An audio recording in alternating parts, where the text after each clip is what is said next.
Friends, welcome to translation game, जहां पर आप सीखते हैं हिंदी से इंग्लिश ट्रांसलेट करना सीखना practically.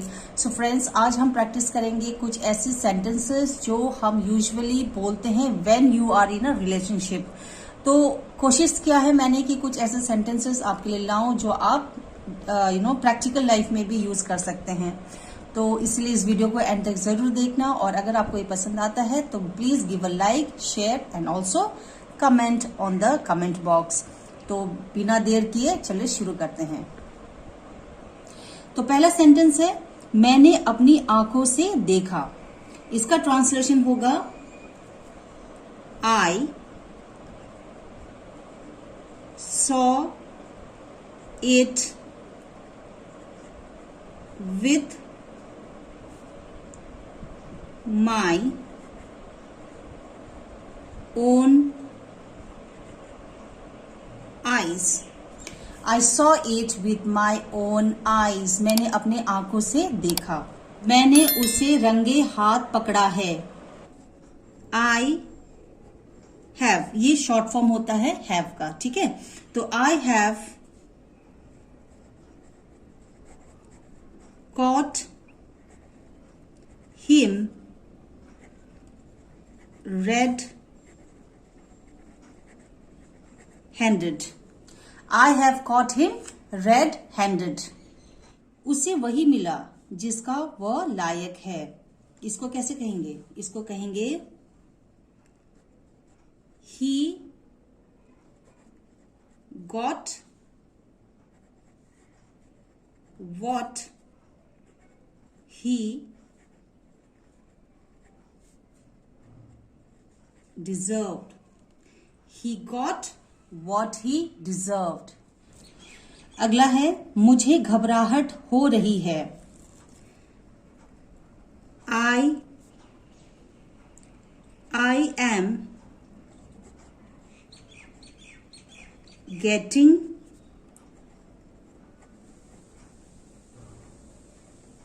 nervous. I am getting nervous. मुझे बहुत कुछ त्याग करना पड़ा। I had to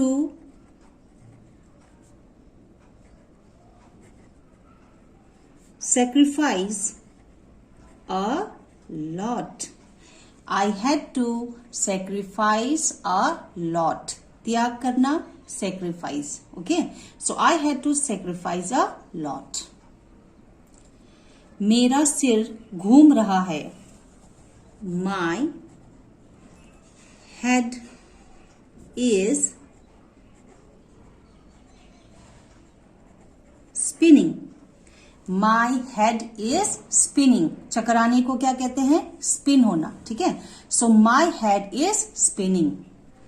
मैं कभी किसी पर भरोसा नहीं करता। I never trust anyone. I never trust anyone. मैं किसी पर भरोसा नहीं करता। ओके? तुमने मुझे यहां क्यों बुलाया? Why did you call me here? Why did you call me here? तुमने मुझे यहां क्यों बुलाया? आपने मुझसे वादा किया।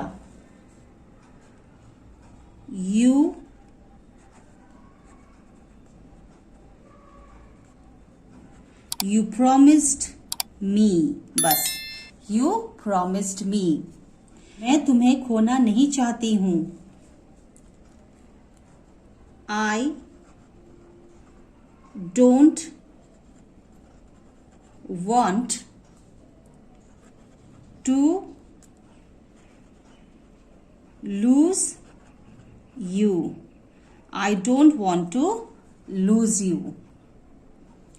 अगला है, तुमने मुझे मुसीबत में डाल दिया। क्या कहेंगे इसको? इसको कहेंगे You got me into trouble. You got me, you got me into trouble. Okay, so तुमने मुझे मुसीबत में डाल दिया, you got me into trouble. अब बस बहुत हो गया, I had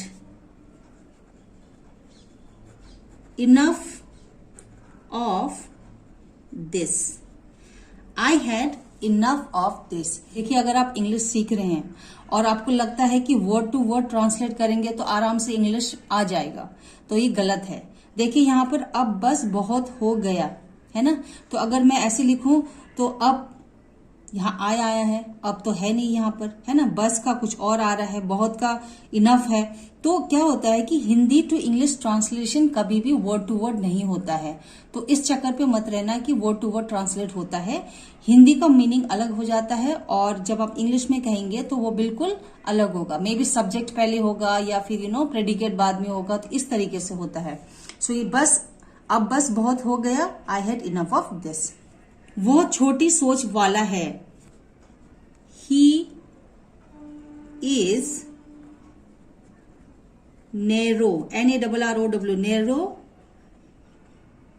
minded, he is narrow minded. बस ठीक है, जो इंसान छोटी सोच रखता है उसको हम कहते हैं narrow minded.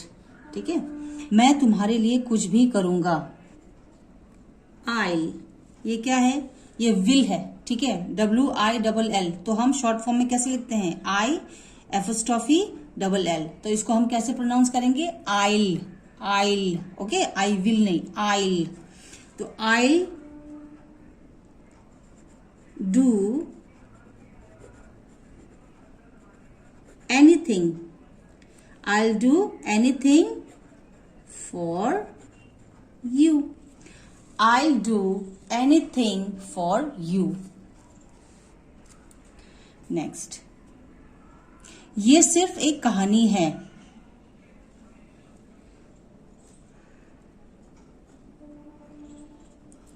It's just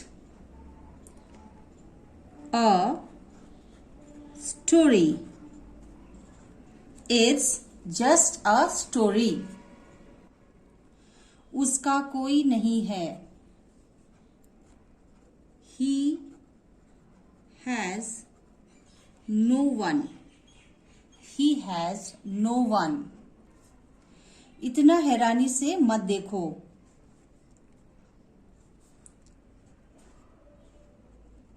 don't look so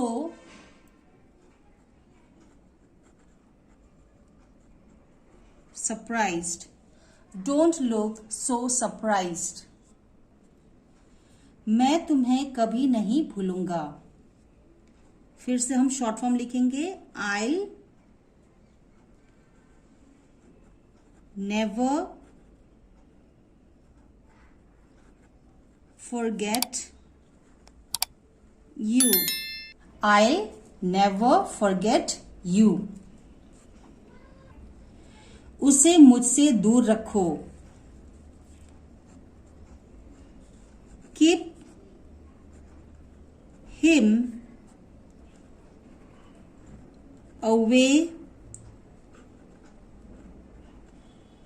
from me, keep him away from me, उससे मुझसे दूर रखो, keep him away from me। आखिरी सेंटेंस है, ज्यादा भाव मत खाओ, क्या कहेंगे, डोंट एक्ट सो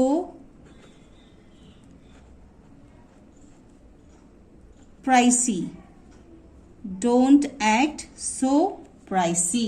भाव खाना, ठीक है, इसको कहेंगे प्राइस। जो एक्ट करते हैं कि मैं बहुत ही स्पेशल हूं और भाव खाते हैं तो हम कहेंगे pricey. So don't act so pricey. So friends, कैसा लगा आपको आज का ये वीडियो? आज आपने कई सारे सेंटेंसेस को ट्रांसलेट करना सीखा होगा और आपको अच्छा लगा होगा। अगर ऐसा है तो प्लीज कमेंट करके जरूर बताना, और अगर वीडियो पसंद आया है तो लाइक करना, और कोई जो इंग्लिश सीख रहे हैं आपके फ्रेंड्स फैमिली में कोई भी, तो उनको भी ये शेयर कर देना। मिलते हैं अगले वीडियो में। Thanks for watching.